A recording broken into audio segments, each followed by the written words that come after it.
This season has been a disaster for the Packers, as right now they're actually 4-7 and they're on pace to miss the playoffs for the first time in 4 years. But what exactly has gone wrong for Green Bay this year? Well, that's what we're going to be talking about in today's video. But before we get started, please hit that like button if you guys do end up enjoying this, since it really does help out the channel. And of course, subscribe if you guys are new and you guys enjoyed this type of content, and so you don't miss out on any new videos like this. But without further ado, let's go ahead and let's get this video started. Now, I do want to start off by actually talking about their defense, and I gotta say, they definitely have been disappointing. A lot of people expected them to be an elite top 3 to 5 unit in the league, and while they certainly have not been an awful, bottom 2 defense in the NFL, they definitely have not been playing like an elite unit. Now, there is talent on that side of the ball. I mean, Jaire Alexander is one of the best cornerbacks in the NFL. Russell Douglas is also a really good cornerback, and they do have a good front seven with Rashawn Gary, who did suffer a season-ending injury not too long ago, but he's really good when he's healthy. Preston Smith and Kenny Clark also on that defensive line. And their linebacking duo of Devondre Campbell and Quay Walker, who, by the way, has actually not been too bad this year. It is definitely one of the best linebacker duos in the NFL. So there is certainly talent on that side of the ball. And I mean, that said, talent was a big reason why so many people believed the Packers defense was going to be an elite unit this year. Now, statistically, they do have a pretty good passing defense. However, their run defense is awful, and I think a big reason why they have underachieved. They are average statistically as a scoring defense, but they are good on third down, and they're also decent in the red zone. Another few things I do think have contributed to the Packers disappointing as a defense has to be Eric Stokes and Adrian Amos and during down years. If they played like how they really should be playing, then this Packers defense would definitely be a lot better in my opinion. But again, this Packers defense, it's not exactly awful, but at the same time, they're achieving. Now, I'm sure you guys were waiting for this part. Let's talk about Green Bay's offense.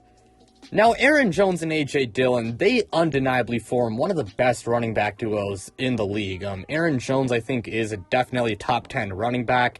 And A.J. Dillon, he's easily an elite, running back too. And he would definitely be a starter on a lot of NFL teams. So, this running back duo, simply put, is amazing.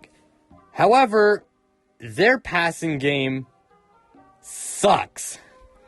Now, many people were concerned about the loss of Davante Adams heading into this year, but a lot of people, including myself, believed that Green Bay was going to be fine in the regular season, but we were dead wrong because their wide receiving core is not good, and their lack of a true number one wide receiver has seriously hampered them this year. Now, Allen Lazard, I gotta say, I was kind of a big Allen Lazard hater heading into this year, and even though I'm still not the biggest Allen Lazard fan in the world, I do have to admit, he has been quite decent, but that being said, he is not a wide receiver one. Romeo Doubs, he's okay. I thought he was decent coming out of Nevada, but while he's not a bad receiver per se, he's definitely not a wide receiver one. Robert Tonyan, he's a tight end, and, even though he's not exactly a bad tight end, I don't think he's really any Travis Kelce or George Kittle or anything like that, so, he's not bad, but not exactly an elite tight end either. And, Christian Watson, he has shown some flashes in the limited games in which he's played, but he missed a lot of this year, and he's not a wide receiver one right now at this point. And then there's Randall Cobb, who he might be a fan favorite in Green Bay, but he's washed, and he's definitely not the same player he once was. And I think we can all agree that the main reason as to why Green Bay has been struggling is because of their weapons. I mean, their passing game has just been absolutely awful. And there's a very simple reason as to why their passing game is awful. The wide receiving core sucks, and they lack a wide receiver one. And, you know, again, as I said before, a lot of people believe Green Bay was going to be able to get away with it in the regular season because Aaron Rodgers, he's one of the best quarterbacks in the NFL. And Matt LaFleur, I do think he is a good head coach and great offensive mind too. You know, I thought he was going to be able to, you know, work around that in the regular season, but it definitely has harmed them way more in the regular season than anticipated. In fact, so badly to the point where they're well below 500.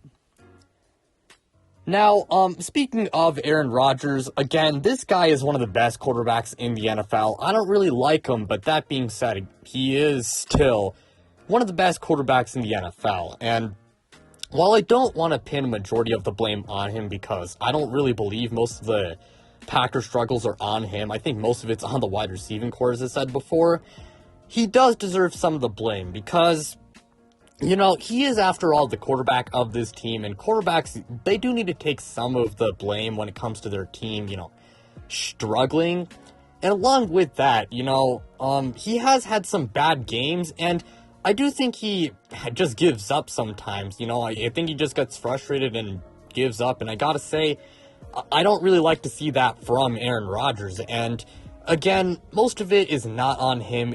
Most of it's on the wide receiving core, but Aaron Rodgers does need to take some blame. He is not blameless in this situation. I gotta be real here. I don't think the Packers are going to be turning their season around. I do believe they will miss the playoffs. I mean, assuming they lose to the Eagles on Sunday, the best record they can have is 9-8, and I don't think that's going to be good enough to make the playoffs, and there's no way in hell I think they're winning their division with how good the Vikings have been playing. And although I do think their wide receiving core will improve now that Christian Watson is there and he's actually playing well, it might be too little. And along with that, you know, Christian Watson, even though he has been playing good, can he be a wide receiver one immediately in his first rookie year, especially when he was considered a project coming out of North Dakota State? And along with that, Rashawn Gary being out for the rest of the season really does not help them at all. And because their defense hasn't really been elite, it's not like their defense is one that can just completely win them games. So, yeah, man, Green Bay Packers, it's been a rough season, and I think they might as well just start, like, heading to the mock draft simulators and finding ways to improve in the offseason because, again, I just don't have any faith in them turning their season around. But pretty much all I gotta say for this video. Thank you guys so much for watching. It really means a lot to me. Again, like, subscribe, go, do all of that stuff, and check me out on Twitter and Instagram. Links to my Twitter and Instagram, they are in the description below. But without further ado, I'm out, you guys.